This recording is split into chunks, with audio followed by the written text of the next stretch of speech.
भोपाल रंग महोत्सव की उपस्थिति में आप सभी का आभार व्यक्त करते हुए आइए देखते हैं रंग अनुभव सांस्कृतिक समिति रीवा की प्रस्तुति श्री मनोज कुमार मिश्रा द्वारा निर्देशित नाटक गुमशुदा नाक। धन्यवाद।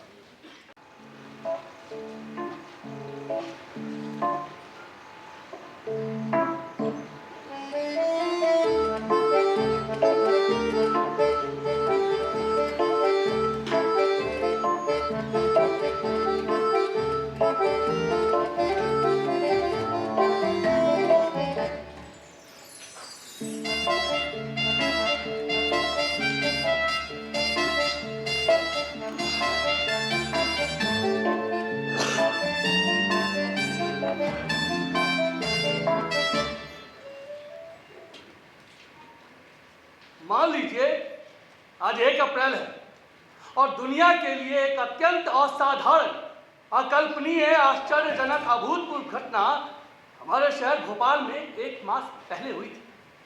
रवि हुआ उदय। पिल्लू बार्बर निद्रा देवी से मुक्त हो बहुत सवेरे सवेरे अपनी आंखें खोली। उसकी नाक में दूध और ब्रेड की खुशबू आई। बिस्तर पर लेटे लेटे ही पिल्लू यानी मैंने थोड़ा सा सर उठाकर देखा। मेरी पत्नी, जो कि बेहद ही शरीफ, ईमानदार और विश्वास पात्र औरत है और जो कॉफी की बहुत पुरानी शौकीन है और जो अभी कॉफी बनाने में तल्लीनता के साथ डूबी हुई थी। मैंने यहीं से आवाज लगाई कि आज मैं कॉफी नहीं पीऊंगा, बल्कि आज के दिन तो मुझे सिर्फ दूध और ब्रेड ही पसंद है और आज मैं सिर्फ दूध और ब्रेड ही खाना पसंद करूंगा। खाने दो इस खुसट बेवकूफ को ब्रेड दूध, मेरा क्या जाता है। मुझे 1 प्याला कॉफी और पीने को मिल जाएगी। सच पूछिए तो मैं कॉफी भी पीना चाहता था, लेकिन जानता हूं दोनों चीजें एक साथ मांगना सदैव बेकार रहा है और ऐसे में मेरी सौभाग्यवती, शीलवती पत्नी को नागवार गुजरा है। ऐसा करने पर वो बहुत बहुत गुस्सा हो जाती है और फिर उनकी सुमधुर आवाज और घर के बर्तनों की आवाज दूर पड़ोसी के घर तक पहुंच जाती है और तौबा मच जाता है।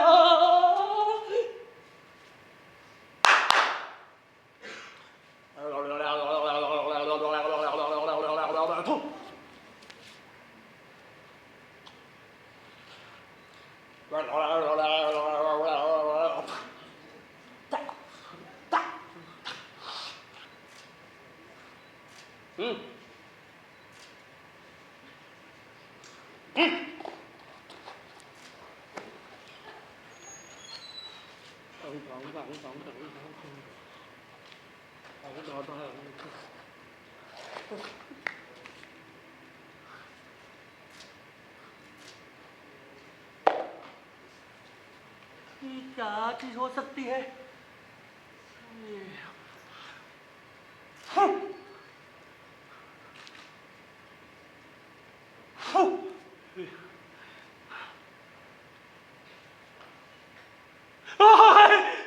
क्या है?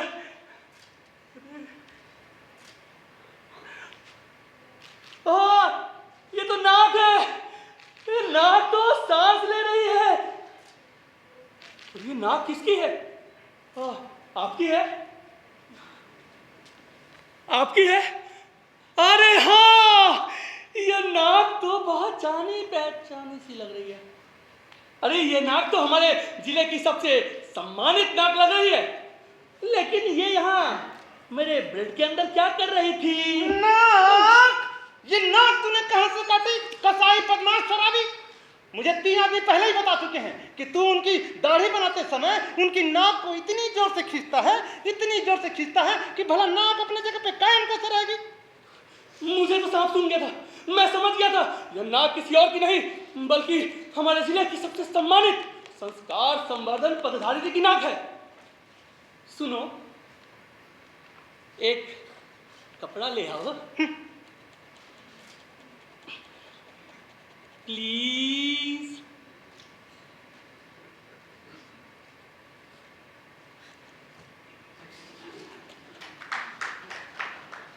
मैं इस नाक को इस कपड़े में लपेटकर वहां उस कोने में रख देता हूँ। अब जो कुछ रखा तू क्या समझता है कि मैं कटी नाक अपने कमरे में रहने दूंगी? हमें कहीं का तुझे तो बस कलुसा तक करना था। अब वो दिन दूर नहीं जब तूने रोजमर्रा काम में ठीक से नहीं कर पाया, नहीं कर पाया, बदमाश नहीं किया। तू समझता है कि मैं पुलिस में तेरी पैरवी करूंगी? ख्याल में दिमाग में रखना। काम करो, धाम के दुश्मन पर बना के काट करो, ले जा इसे जाट मार दिया, नाक में तुम्हारे कभी रहनी चाहिए।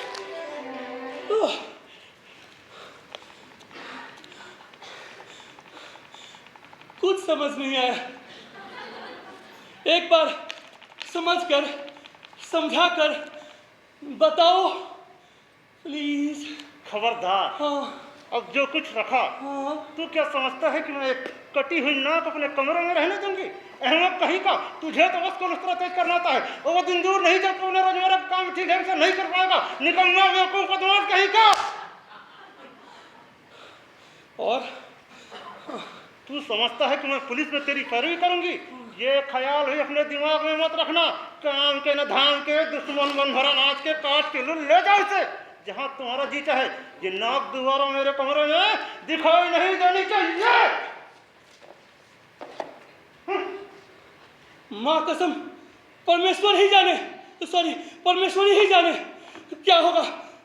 कल रात मैंने 60-90 कुछ ज़्यादा ही पी कर आ गया था क्या, या शायद ना पी रखी हूँ। मतलब ये कि ब्रेड को पकाई मतलब सेकी जा सकती है, पर नाक तो ऐसी कोई चीज़ नहीं है जिसको पकाया मतलब कि सेका जाए। अरे रे मेरे तो कुछ समझ में नहीं है। हाँ आप कुछ मदद करेंगे? नहीं आप कुछ मदद करेंगे? नहीं। यदि पुलिस इस नाक को मेरे पास मेरे हाथ में देखेगी तो मुझे तो गिरफ्तार कर लेगी। अरे नहीं नहीं नहीं नहीं नहीं नहीं नहीं नहीं नहीं नहीं। हाँ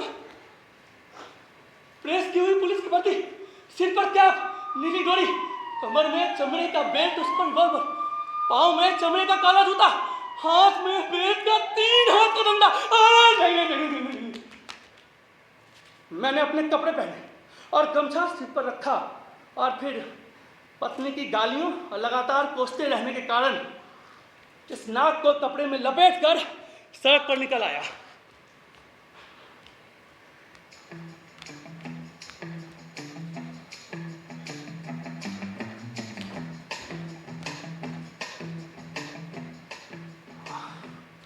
मैं इस कुल कलंकनी घर तोड़ू जंजाली नाक को कहीं छिपा देना चाहता था। उस फाटक के पास उस पत्थर के नीचे डाल दिया, या अनजाने ही कहीं गिराकर सबसे पास वाली गली से होते कहीं खिसक जाऊं। अरे मेरा दुर्भाग्य देखिए, लेकिन कोई ना कोई मेरे जान पहचान का मिल ही जाता है और मुझसे सवाल पूछ लेता है, कहाँ लाए, कैसे लाए, कहाँ का है, किसका है। कहाँ जा रहे हो? कहीं नहीं। सवेरे सवेरे किसकी हजामत बनाने जा रहे हो? हजामत? इसी हुआ पो में तो मैंने एक बार नाक को जमीन पे ही गिरा दिया था, लेकिन उसी वक्त एक चौकीदार रूल से नाक की तरफ इशारा करते हुए मुझसे पूछा,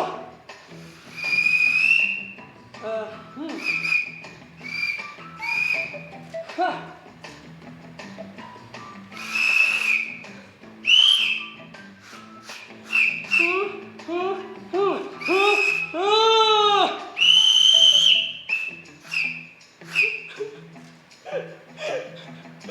मुस्कुराते हुए चुपचाप को नाक को उठाकर उसी लंबे कपड़े में लपेट कर मैं फिर से सड़क पर आ गया। दुकानें खुलना शुरू हो रही थी, सड़क पर लोगों की आवाजाही बढ़ती जा रही थी और मैं निराश हो रहा था। यदि किस्मत ने साथ दिया तो इस नाक को मैं जाकर उस नदी में बहा दूंगा।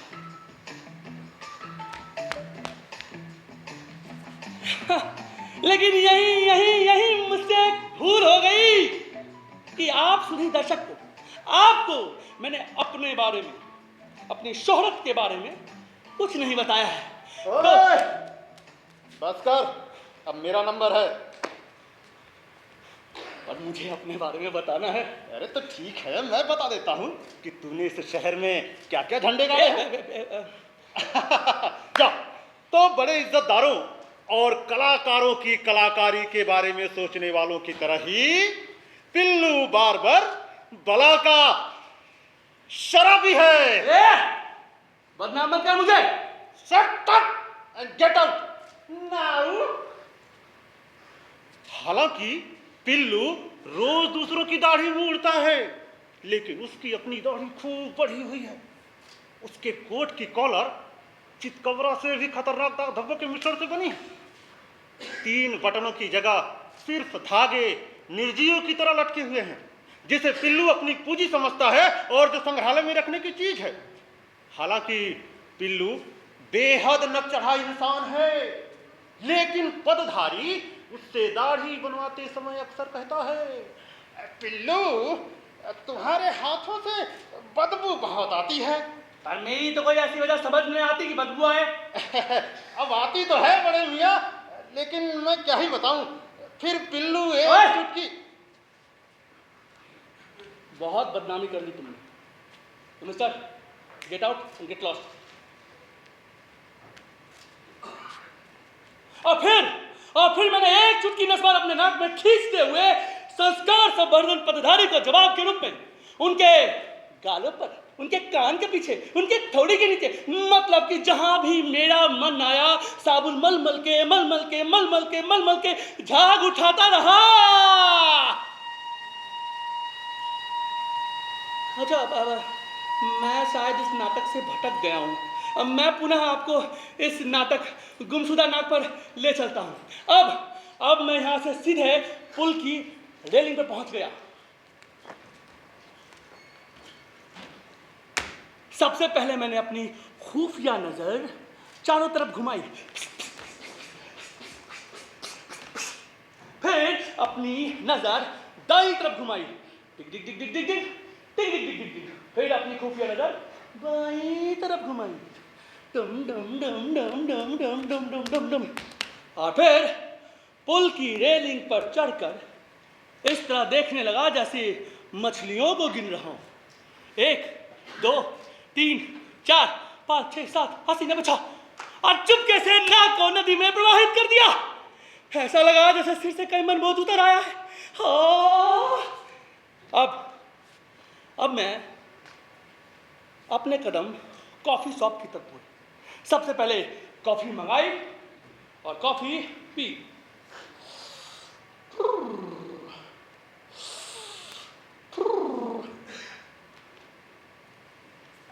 पुल की दूसरे छोर पर रौबदार शक्लो सूरत का पुलिस सुपरिटेंडेंट तिकोनी टोपी लगाए हुए मुझे ही घूर रहा था।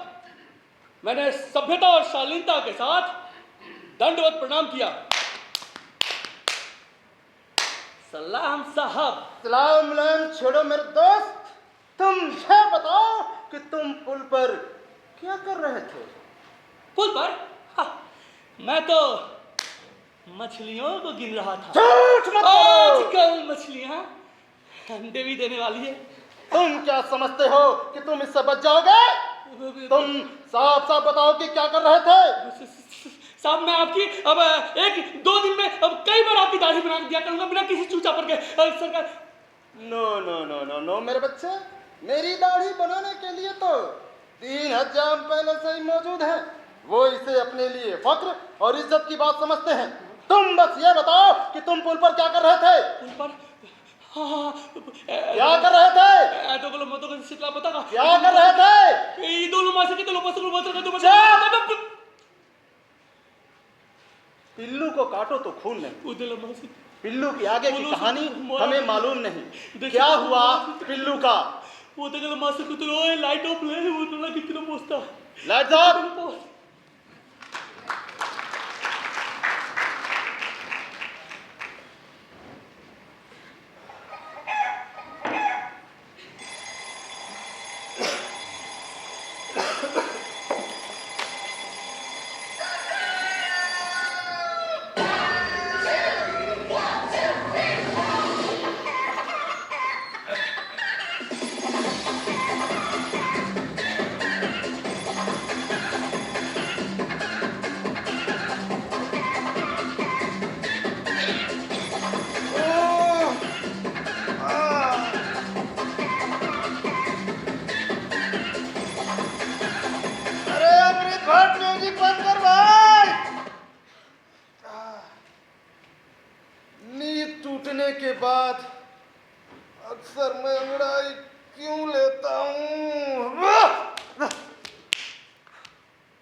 5 मिनट और सो लेता हूँ।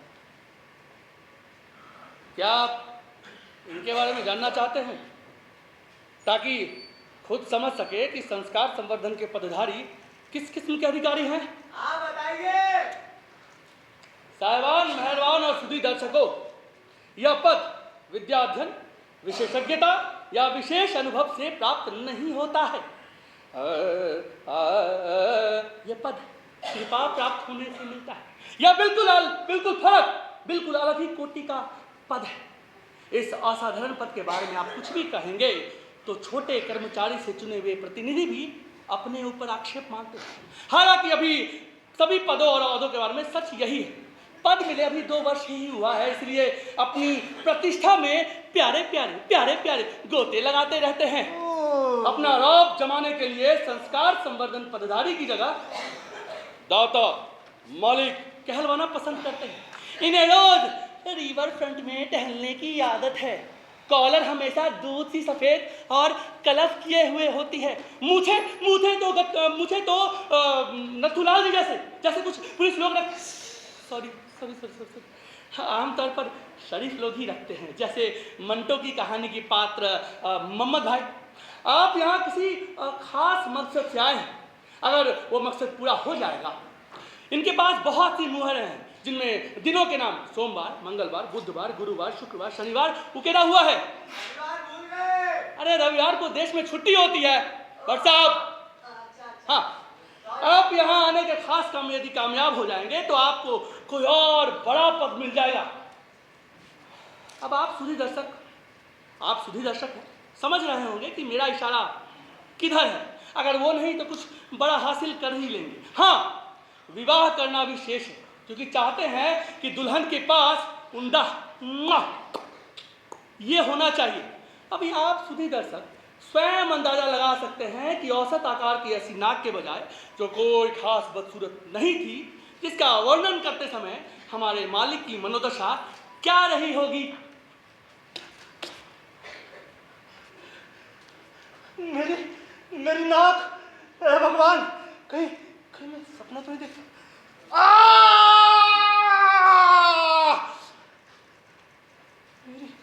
मेरी नाक, हे भगवान, मेरी नाक।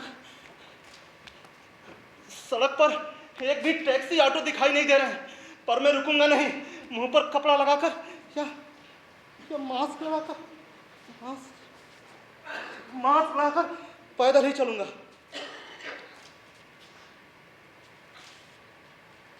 हो सकता हो कहीं ये मेरा भ्रम हो। नाक ऐसे कैसे गायब हो सकती है? इस पेस्ट्री की दुकान में लगे शीशे में जाकर देखता हूं।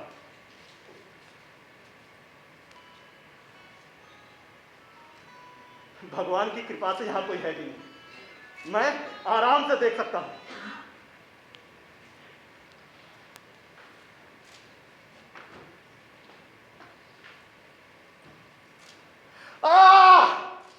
क्या मनहूस लानत है, हद है।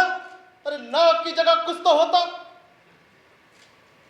मैं अपने शरीर, वो समाज की इकलौती नाक के बिना रहूंगा कैसे? दिखाई नहीं देता? अभी साफ किया है और मुंह उठाकर थूक दिया।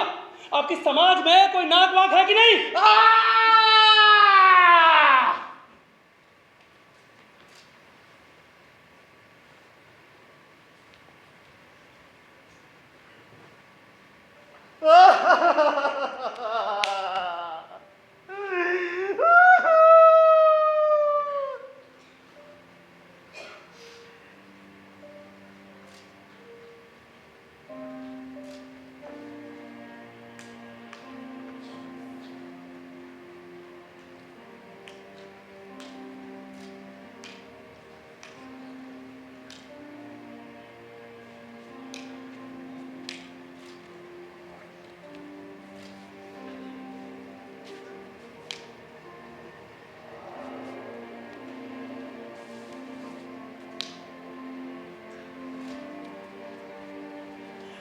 अरे ये तो मेरी प्यारी दुलारी नाक है। ये तो चली गई। मैं अपनी नाक का यहीं पर इंतजार करता हूं। ये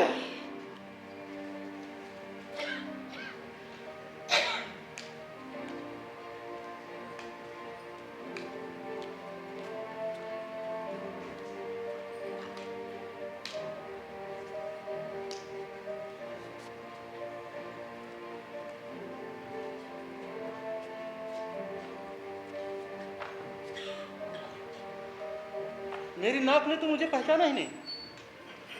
अब मैं इस घटना का क्या अर्थ निकालूं? एक नाक जो कल तक मेरे चेहरे पर थी, जो ना पैदल चल सकती थी ना गाड़ी पर चढ़ सकती थी, आज वर्दी पहने हुए घूम रही है। मुझे अपनी नाक का पीछा करना चाहिए, है ना? हाँ,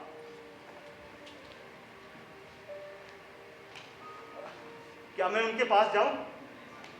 आप लोग कहते हैं तो चला ही जाता हूं। वैसे कैब से तो ये सुपरिटेंडेंट लग रहे हैं। हे भगवान, अब जाने मेरा क्या होगा। सलाम। क्या बात है? मुझे ताज्जुब हो रहा है जनाब। जनाब, मैं जहां तक समझता हूं कि आपको अपनी सही जगह मालूम होनी चाहिए। और देखिए, मैंने आपको कहां पाया? मंदिर में। ये तो आपको मानना ही पड़ेगा। माफ कीजिएगा, लेकिन आप कुछ भी कह रहे हैं वो मुझे समझ नहीं आ रहा है। आप अपनी बात समझा कर कहिए। देखिए, अब आपको मैं कैसे समझाऊं? बात दरअसल ये है कि मैं एक जगह का पदधारी हूँ। मेरे लिए बिना नाक के चलते फिरते रहना जरा नामुमकिन है। अब ये मोमोज बेचने वालों के लिए कोई बेजा बात नहीं होगी, लेकिन मुझे अभी बहुत तरक्की पाने की उम्मीद है। चूंकि मेरी जान पहचान कई व्यापारी घरानों के मालिकों से है और उनके परिवार के सदस्यों से भी। यहाँ तक कि कई राजनीतिक घरानों से अच्छे संबंध के चलते ही मैं यहाँ तक पहुँचा हूँ। आप खुद सोचिए, मेरी समझ में तो कुछ नहीं आ रहा है। माफ कीजिएगा, अगर आप इसे खालिस फर्ज और इज्जत की नजर से देखें तो आपको मानना ही पड़ेगा। कुछ समझ नहीं आया है? मेहरबानी करके आप अपनी बात ईश्वर के सामने साफ साफ कहिए। महोदय, दरअसल आप कहना चाहते हैं कि मैं आपकी ऊंची नाक हूं? हाँ हाँ महोदय, मैं खुद में एक बहुत बड़ी हस्ती हूं। इससे ज्यादा मेरे और आपके बीच कोई नजदीकी रिश्ता हो ही नहीं सकता। हाँ, आपके वर्दी के बटन से देखने से मुझे लगता है कि आप किसी दूसरे प्रदेश के किसी दूसरे विभाग में काम करते होंगे। देखिए, मैं आपको साफ साफ बता देना चाहता हूं कि आप जो ये सुपरिटेंडेंट बनने का ढोंग कर रहे हैं ना, तो आप सरासर जालिये किस्म के बदमाश हैं। आप मेरी नाक के सिवाय कुछ नहीं हैं। अरे, आपको तो मेरी नाक होने पर गर्व होना चाहिए। हाँ? गायब?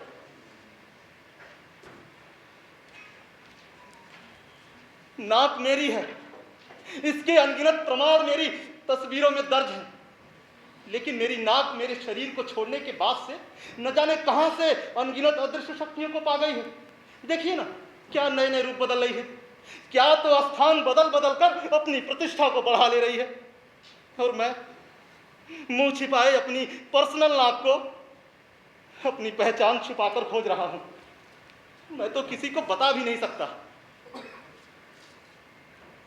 मैं टीवी में इंटरव्यू दे दूं कि मेरी नाक का विदेशी साजिश के तहत अपहरण कर लिया गया है?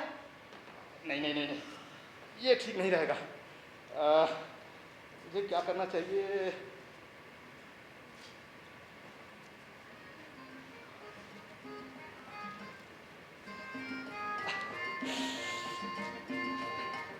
अरे, ये तो मेरी नाक है, लेकिन स्त्री रूप में। हे दर्श भगवान, क्या मैं इसके पास जाऊं? सुनिए जी, सुनिए जी, सुनिए जी।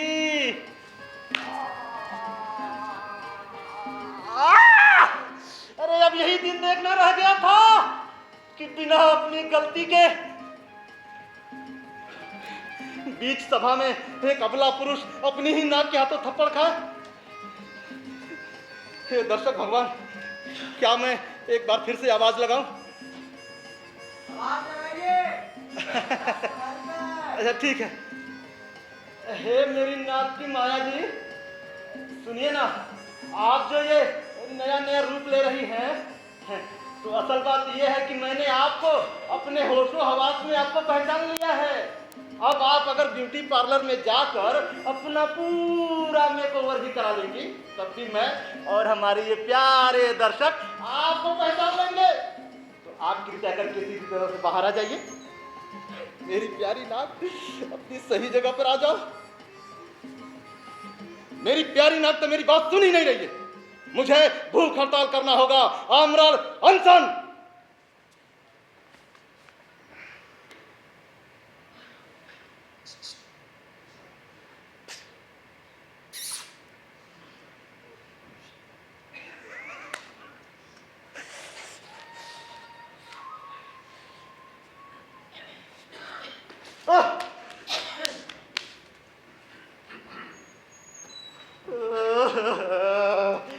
अब मैं क्या करूं? मैं हाँ, मुझे कमिश्नर के पास जाना चाहिए। अब वही मेरी समस्या का हल निकालेंगे।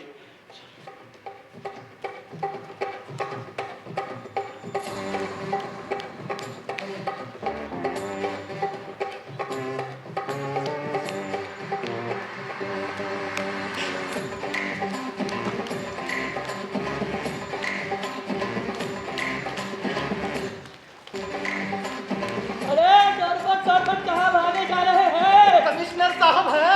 नहीं, वो तो निकल गए। लानत है। हाँ, आप कुछ देर पहले आ जाते तो शायद आपकी मुलाकात हो जाती। अरे बेटा भागो, जल्दी पहुंचो। हाँ हाँ हाँ, यहाँ से सीधे दाएं मुड़ जाना, फिर बाएं मुड़ जाना, फिर बाएं बाएं बाएं बाएं बाएं बाएं बाएं। सीधा आगे। अब किस तरफ? बाएं जाऊं या दाहिने? सीधा कैसे जा सकता हूं?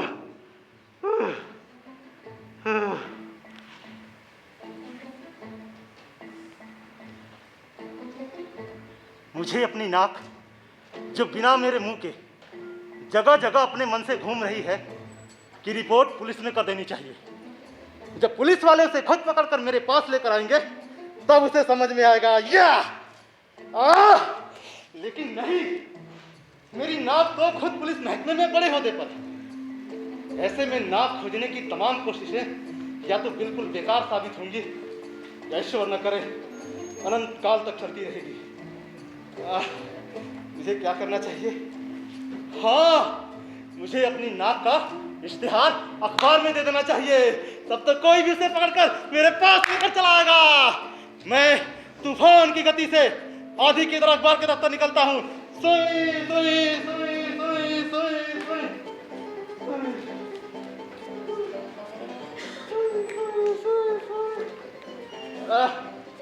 सुनिए, यहाँ इश्तिहार कौन लेता है? सुनिए, देखिए, सलाम। अरे जरा रुकिए, मेहरबानी करके थोड़ा सब्र कीजिए। जानते हैं साहब, मैडम का एक कुत्ता गुम गया था, तो उनका वर्दीधारी अदल्ली मेरे पास आकर इश्तिहार छपवाना चाह रहा था। मैंने उस कुत्ते की तस्वीर देखी तो मुझे लगा ये मरियल छाप कुत्ता 50 रुपए का भी नहीं, मगर वर्दीधारी अदल्ली ने कहा कि मैडम उसको अपना बेटा मानती है, इसीलिए उसको ढूंढवाने के लिए 10,000 रुपए तक का इनाम देने को तैयार है। अब यहाँ देखिए, किसी को टैक्सी ही बेचनी है तो किसी को टैक्सी ड्राइवर चाहिए, कोई गुलाम नौकर चाहता है तो कोई वहाँ जूतों की सेल लगा कर रखा है। मियां, यहाँ पर बड़ी उमस और गर्मी है, आप कृपया करके मेरा ये इश्तिहार छाप दीजिए, आपकी बड़ी मेहरबानी होगी। अरे आपको क्या करवाना है? मुझे एक इश्तिहार छपवाना है। चलिए पर्ची दीजिए। देखिए, हाँ। मैं चाहता हूँ कि उसने बहुत बड़ी गद्दारी की है, बड़ी ही नीच हरकत की है मेरे साथ, इसलिए मैं चाहता हूँ कि आप ये इश्तिहार छाप दें ताकि जो भी उसे पकड़ कर लेकर आएगा उसे बहुत सारा इनाम दिया जाएगा। क्या मैं आपका नाम जान सकता हूँ? जी, आप मेरा नाम जानकर क्या करेंगे?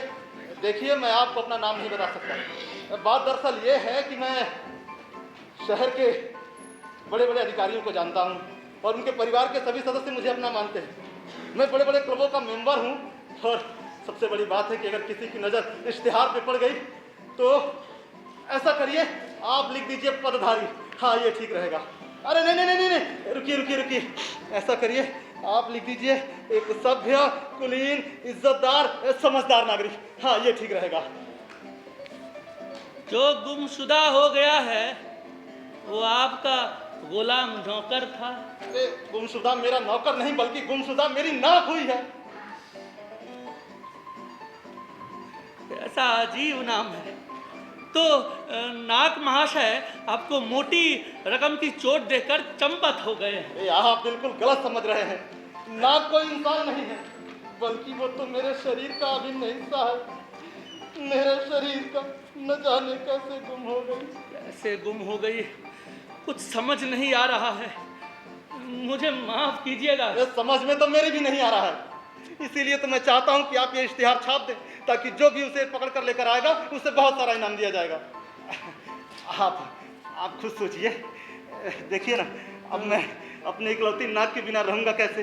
अब कोई पाँव की छोटी उंगली तो नहीं कट गई है। ठीक है। अब कोई पाँव की छोटी उंगली तो नहीं कट गई है कि मैं उस पर कपड़ा बांध कर जूता पहन लूँगा। अब वो क्या है कि शहर भर के अधिकारी महिलाओं से मैं मिलता हूँ। ये सब मेरे बहुत अच्छे दोस्त हैं। आप समझ रहे हैं ना मैं किस धर्म संकट में फंस गया हूँ। मैं तो उन्हें अपना मुंह भी नहीं दिखा सकता। देखिए, मैं ऐसा इश्तिहार अपने अखबार में नहीं छाप सकता हूँ। क्या कहा? क्यों नहीं छाप सकते?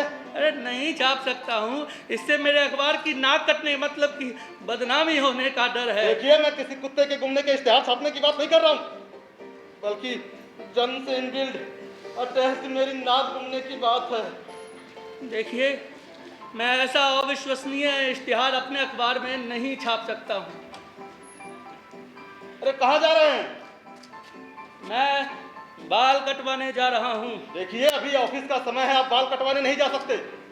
अरे ये जो बाल हैं ये ऑफिस के काम करते समय ही बड़े हैं। और आपके बाल घर भी तो बढ़ते होंगे। अरे टकला होने नहीं जा रहा हूँ, बाल कटवाने जा रहा हूँ, वो भी जो ऑफिस में बड़े हैं। जब घर में बड़े होंगे तो घर से कटवाने जाऊँगा। वैसे मेरा अनुरोध है कि ये अविश्वसनीय इश्तिहार मैं अपने अखबार में नहीं छाप सकता हूँ। सचमुच में मेरी नाक हो गई है तब भी। अरे ये डॉक्टरों के लायक काम है। आजकल मार्केट में सभी प्रकार के नाक मिलते हैं, जिसकी रूप, आकार, आकृति सब अच्छे होते हैं। मुझे माफ़ कीजिएगा। खुदा हाफिज। सुनिए, मैं विद्या कसम खाकर कहता हूँ, मैं आपको अपनी नाक दिखाना तो नहीं चाहता था, लेकिन देखिए। अरे रहने दीजिए, मगर ज़्यादा तकलीफ ना हो तो चलिए दिखा ही दीजिए। अरे ये तो कमाल हो गया, ये तो कमाल की चिकनी है, बिल्कुल ताजी सिकी हुई चपाती की तरह। सबसे अच्छी बात है ये कमाल की हद तक चिकनी है। अब तो आपके सारे एतराज दूर हो गए होंगे। कृपया करके मेरा इश्तिहार छाप दीजिए, आपकी बड़ी मेहरबानी होगी।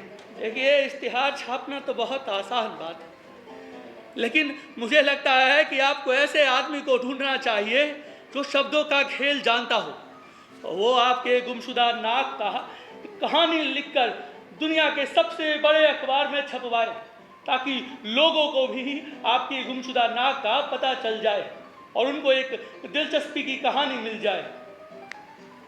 मुझे माफ़ कीजिएगा, लेकिन आपके साथ ऐसे मसखरेपन और बेबुनियादी की बात की है। आप नस्वार लेंगे?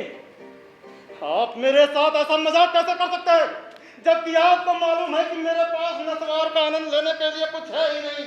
अरे भाड़ में जाए आपकी नस्वार।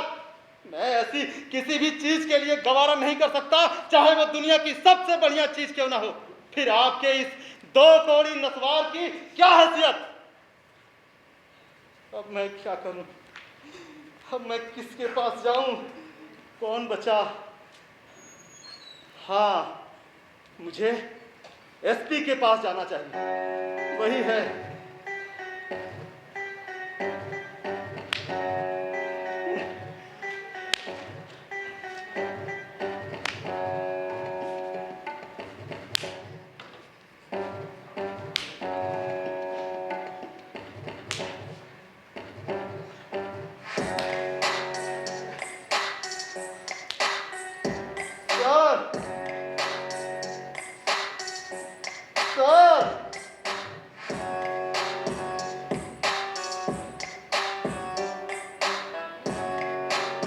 सलाम।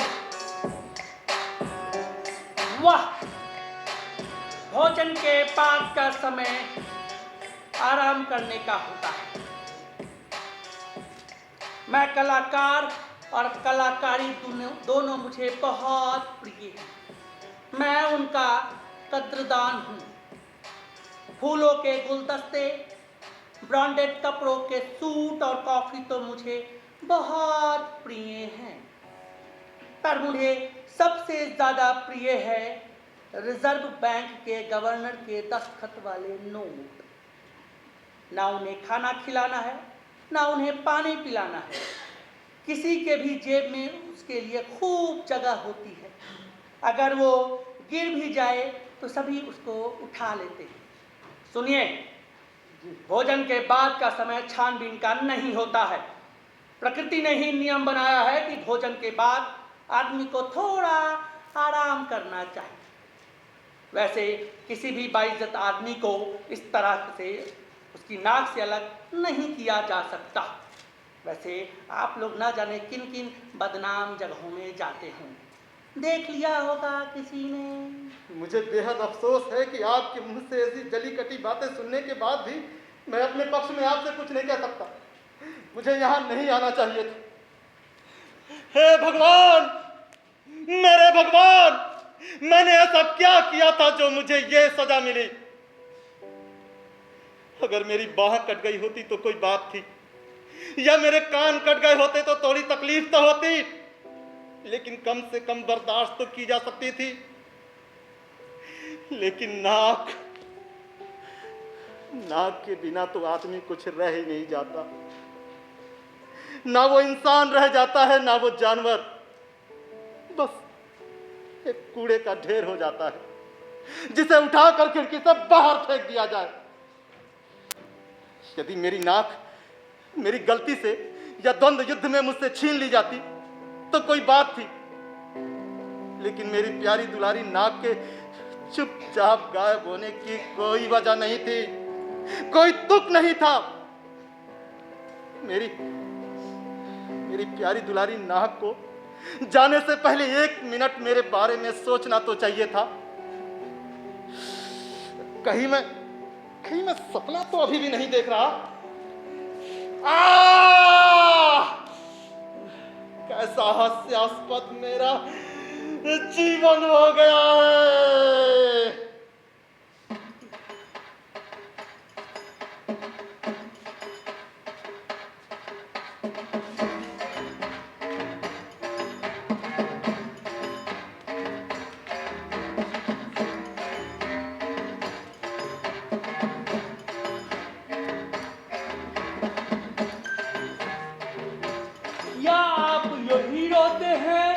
जी बिल्कुल सही कहा आपने, मैं यही रहता हूँ। अगर मेरा शक सही है तो हुजूर की नाक गुम गई है। हाँ, बिल्कुल सही बात है। तो जनाब, आपकी गुमशुदा नाक का पता चल गया है। क्या कहा? अरे कैसे पाया उसे आपने? कहां पर? बिल्कुल इत्तेफाक से। आपकी नाक तो ट्रेन में बैठी गई थी, वो वंदे भारत एक्सप्रेस से जाने ही वाली थी कि मैंने उसे पीछे से पकड़ लिया। आपकी नाक के पास एक ऑफिसर का आईडी कार्ड भी था। पहले तो मुझे लगा वो ऑफिसर ही है, फिर मैं जब अपनी चश्मा ला के देखा वो तो नाक है। मैंने उसको पीछे से पकड़ लिया। अब बात यह है कि मेरा नज़र थोड़ा सा कमजोर है। जब भी मैं किसी को देखता हूँ तो सिर्फ इतना देख पाता हूँ कि उसका सिर्फ मुंह है, लेकिन उस पर नाक, दाढ़ी, मुंह जैसा कोई चीज मुझे नहीं दिखता है। मेरी सास, मतलब मेरी बीवी की माँ, उसकी भी नजर बहुत कमजोर है। चलिए बताइए मेरी नाक है कहाँ? मैं भी आपके साथ चलता हूँ। देखिए, हम बुला क्या बहुत परेशान होगा, इसलिए आपकी गुमशुदा नाक को मैं अपने साथ लेकर आया हूँ। और इसका सबसे बड़ा अपराधी पिल्लू हजाम है। पिल्लू हजाम? जिसको मैं थाने में बिठा कर आया हूँ। वो 1 नंबर का शराबी और चोर है। वो अभी अमृतसर का 2 समोसा चुरा के लेके चला गया है।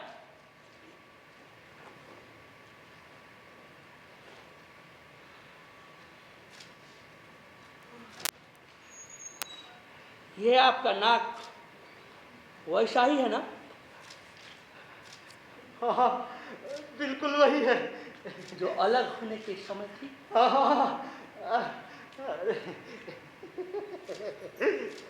आइए अंदर आइए, कुछ पिएंगे आप? बड़ी मेहरबानी होगी, लेकिन मैं रुक नहीं सकता। मुझे सीधे जेल खाना जाना है। कीमतें भयारी तेजी से बढ़ती जा रही है और मेरी सास मतलब मेरी बीवी की माँ भी मेरे ही साथ रहती है। मेरे 3 बच्चे और बड़ा वाला बेटा बहुत होनहार है, उसको बड़ी पढ़ाई में लगने वाली फीस देने के लिए पैसा नहीं है।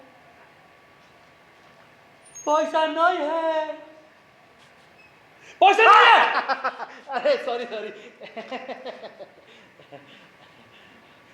मेरी प्यारी दुलारी नाक, मेरी प्यारी दुलारी नाक, नाक की बाईं तरफ फुंसी भी वही है। आजा मेरी प्यारी दुलारी नाक, तू अपने सही जगह पे चिपक जा।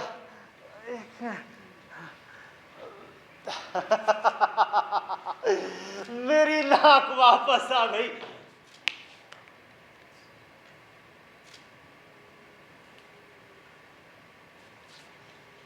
अरे मेरी नाक, तू चिपक जा अपनी सही जगह पे। अरे तुम मेरी नाक है, मेरी अपनी। तेरी जगह ये जमीन नहीं, ये हथेली नहीं, बल्कि मेरी अपनी नाक की जगह यहाँ है। अरे कोई डॉक्टर को बुलाओ।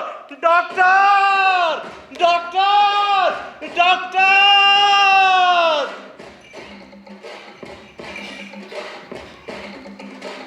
Doctor.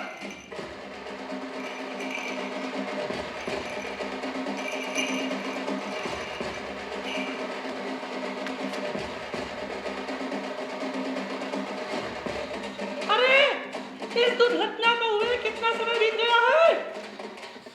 Left profile, right profile.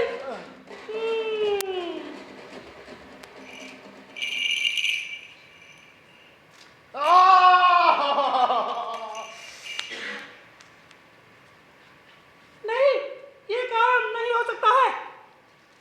इसे ऐसे ही रहने दीजिए। मैं तो कहता हूँ इसको ऐसे ही रहने दीजिए, नहीं तो बहुत बुरा साबित होगा आपके लिए। देखिए आप बिल्कुल सही कह रहे हैं, लेकिन मैं अपनी प्यारी दुलारी नाक के बिना रहूंगा कैसे? भगवान ही जाने क्या माजरा है। बात दरअसल ये है कि मेरी शादी शहर के सबसे बड़े रईस के यहाँ तय हुई है और आज रात को मुझे उनके यहाँ रात्रि भोज के लिए जाना है। आप किसी भी तरह से चिपका दीजिए। देखिए, मैं आपकी इस नाक को नहीं चिपका सकता हूँ। वैसे मैं चिपकाने में सबसे बेहतर हूँ, पर मैं इस नाक को नहीं चिपका सकता हूँ। क्यों? देखिए, यकीन मानिए, मैं निजी फायदे के लिए कभी काम नहीं करता हूँ और ये मेरे उसूल और हुनर के खिलाफ है। हाँ, बात अलग है कि जब भी मैं यहाँ किसी का इलाज करने जाता हूँ तो मैं अपनी फीस पहले ले लेता हूँ, वो भी इसलिए कि मरीज को कहीं बुरा न लग जाए। अगर आपको ऐसा लगता है तो मेरी जो इज्जत है इस समाज में, उसकी कसम खाकर कहता हूँ कि आपका जो ये विचार है ये बहुत गलत साबित होगा। बेहतर यही होगा कि कुदरत ने जो भी किया है उसको सही मानकर आप उसको ऐसे ही रहने दीजिए। मैं तो कहता हूँ ठंडे ठंडे पानी से धोया कीजिए, और अगर नहीं होता है तो इस नाक को आप बेच दीजिए। नहीं, इसे बेचने पर तो मेरे कुल की इज्जत और खराब हो जाएगी। मैं इसे बेचूंगा नहीं, चाहे भले ही ये सड़ जाए। आप कीजिएगा। अब मैं कह सकता हूँ कि मैं अपने पेशे से ईमानदार हूँ और मैंने अपने काम में मेहनत की है। धन्यवाद। देखिए डॉक्टर साहब, आप समझ नहीं रहे हैं, आप मेरे दिल की हालत नहीं जानते हैं। बात दरअसल ये है कि मैं अपने होने वाली पत्नी के पास नहीं जा सकता हूँ। अरे मैं उसे देखने के लिए तड़प रहा हूँ। वो मेरी जिंदगी है और मैं उसका रखवाला। क्या वो बिना नाहक वाले से विवाह करना पसंद करेगी? आप उनको एक पत्र लिख दीजिए। ठीक है।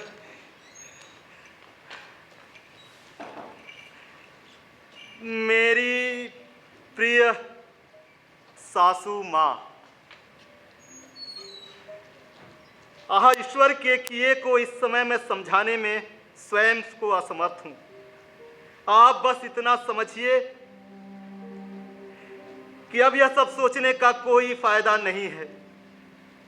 मुझे कोई इतना मजबूर नहीं कर सकता कि मैं आपकी बेटी से विवाह न करूं।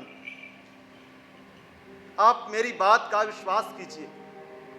मैं अच्छी तरह से जानता हूं कि मेरी गुमशुदा नाक के गुमने के कर्ता धर्ता आपके अलावा कोई और नहीं है। मेरी नाक का अचानक अपने उचित स्थान से इस तरह गायब हो जाना, भाग जाना, भेष बदल लेना, या पहले अफसर के रूप में और फिर अपने असली रूप में आपके घर जाना, ये सब जादू टोने की उन हरकतों के अलावा किसी चीज का परिणाम नहीं है जो आपने या किसी गुनिया आदमी से मुझ पर करवाई है। जहां तक मेरा प्रश्न है, मैं आपको चुनौती देता हूं कि आपने जो मेरी गुमशुदा नाक, जिसका जिक्र मैंने ऊपर किया है, आज ही मेरे मूंछों के ठीक ऊपर बीचों बीच अपने उचित स्थान पर नहीं आ गई, तो मुझे मजबूरन कानून का संरक्षण प्राप्त करना होगा। आपके प्रति हार्दिकतम, दिल की गहराइयों में सम्मान की भावना रखते हुए आपका तुच्छ सेवक और आपकी बेटी का होने वाला पति। पत्र जा जा जा। पत्र आ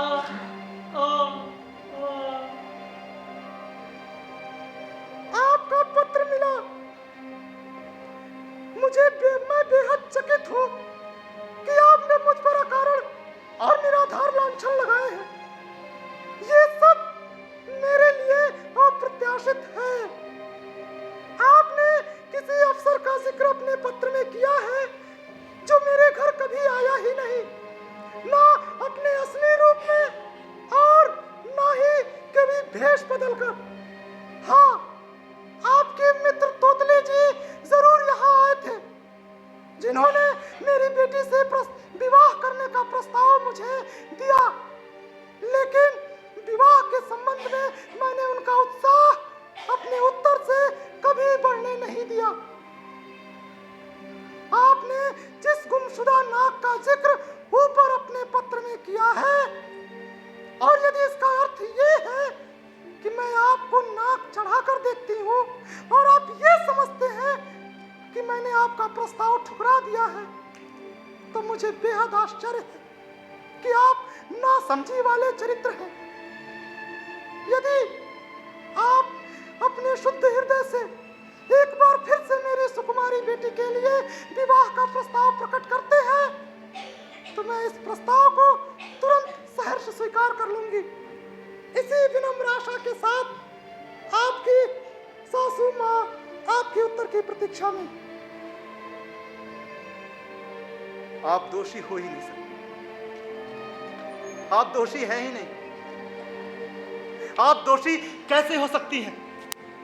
अगर आप दोषी होती तो इतना प्यारा पत्र कभी नहीं लिखती। पर यह सब हुआ कैसे? क्यों हुआ? कोई मुझे बता सकता है? आप विदाउट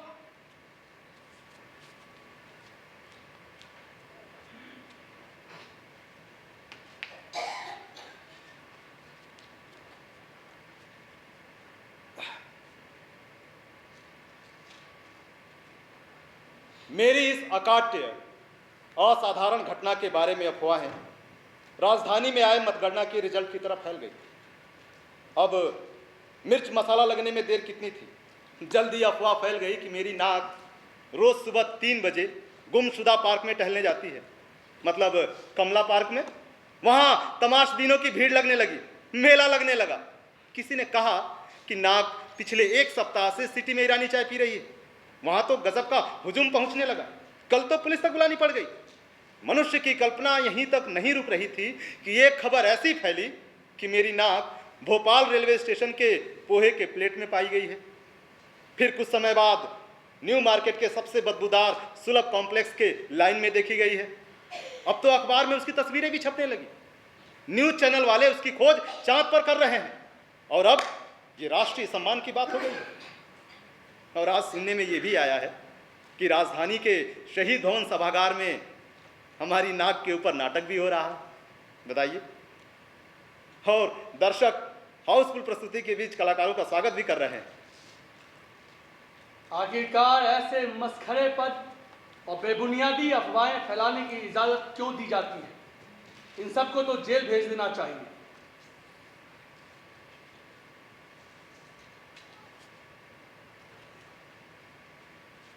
नमस्कार। अब आप प्रदेश के मुख्य समाचार सुनिए। एक दिन अखबार में हेडलाइन थी कि नाग कमला पार्क में नहीं बल्कि भदभदा में टहलते हुए देखी गई है। वहां पर हमारे एक बहुत बड़े नेताजी रहते हैं। उन्हें यह घटना जानकर बहुत आश्चर्य हुआ। मेडिकल कॉलेज के कुछ छात्र इस अद्भुत घटना को समझाने के लिए गए हुए हैं। एक कुलीन बुजुर्ग महिला ने पत्र लिखकर निवेदन किया है कि यह अद्भुत घटना उनके बच्चों को भी दिखा दिया जाए। कवियों, कथाकारों, नाटककारों और उपदेशकों से आग्रह किया गया है कि वो इस शिक्षाप्रद पर उपदेश की व्याख्या भी प्रदान करें। इस गुमशुदा नाग की घटना से आम आदमी बहुत खुश हैं और उनका सारा दिन इस घटना पर बात करते हुए बीत जाता है। किसी ने फेसबुक पर लिखा कि नाग मेरे सपने में आकर रोज जो बताती है वह घटना अगले दिन सुबह घट जाती है। लेकिन बहुत ही कम बाइज्जत और कानून के पाबंद शहरी इस गुमशुदा नाग की घटना से बेहद खफा है। एक साहब ने तो यहाँ तक कहा है कि इतने उत्कृष्ट समय में मन और बुद्धि की जागृत अवस्था में इस तरह की मस्खरेपन की सनसनीखेज मनगढ़ंत बातें लोगों में कैसे फैल जाती हैं। उन्होंने आगे कहा कि सरकार इस गुमशुदा नाग की घटना पर कोई ध्यान क्यों नहीं दे रही है। समाचार समाप्त हुए। नमस्कार। जिंदगी में बहुत उटपटांग बातें होती रहती है। एक नाग जो जगह जगह घूमकर तहलका मचाए हुए थी, वह पुनः संस्कार संवर्धन पदाधिकारी जी के दोनों गालों के बीचों बीच पुनः उपस्थित हो गई, जैसे कुछ हुआ ही नहीं था। नाग? हाँ, वो नाग ही थी। याहू, मेरी प्यारी दुल्हारी नाग बिल्कुल अपने सही जगह पे। देखना, नाग के बाईं तरफ फुंसी वही है ना? अरे साहब, आपके नाक के पास कोई फुंसी नहीं है। आपकी नाक तो बिल्कुल उबले हुए आलू की तरह साफ है। याहू, बाजी मार ली। हाँ? तेरे हाथ साफ हैं कि नहीं? हाँ है तो। झूठा कहीं का। नहीं साहब, मेरे हाथ बिल्कुल साफ है। साफ नहीं वे तो तेरी खैर नहीं। तुमसे मिले दिल में उठा दर्द करारा, जीने लगा वो ही जिसे इश्क ने मारा। तुमसे मिले दिल में उठा दर्द करारा, जीने लगा वो ही जिसे इश्क ने मारा।